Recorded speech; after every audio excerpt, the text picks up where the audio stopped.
A journey of 1,000 miles begins with a single step. It's from an old Chinese proverb. Most people have heard it or have come across it at some point. And the meaning's pretty straightforward, right? It advocates having the courage to take that step towards a goal. And that's huge. You're making that decision to move forward towards something you want.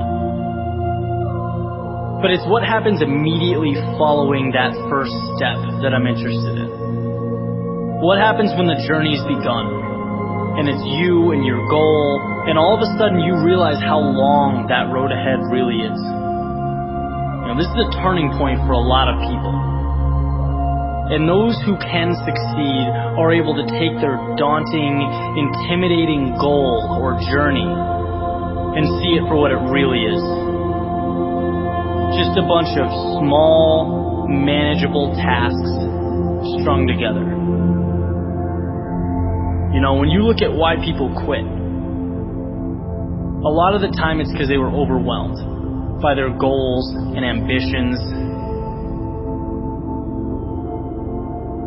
Let's say you have, this wonderful plan in your head to climb a mountain. You're thinking about that feeling of being on top, looking down with pride. Every time you think about it, your heart starts racing.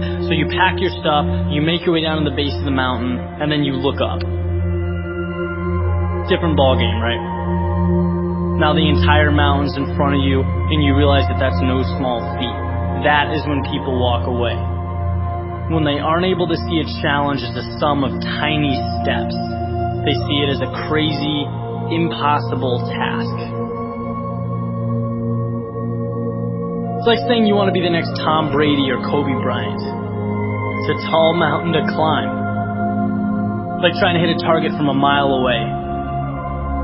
But if you can identify and map out what you need to conquer in order to become a better basketball player or football player and begin taking those small steps, improving every day, that makes dreams real.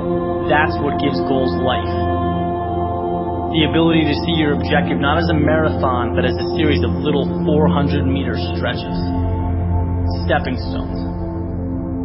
You know what your objective is today, tomorrow, the end of the week, and the end of the year. And completing them day by day, these little victories, that's what gives your dream life. It's what gives you momentum. You feel good about the process. And by the way, when things blow up in your face, which happens every so often on this little place we call Earth, you'll have that foundation and that sense of accomplishment to stay focused, because your approach is tangible and it's realistic. This applies with everything. Losing a job, a breakup, failing a test. These things are monumental if you allow them to be. They can turn into that unclimbable mountain. Or they can roadmap a new path for you. And if you define what you want, you define success and begin stepping towards it 1 hour, 1 day at a time, you'll get where you want to be quicker than you thought.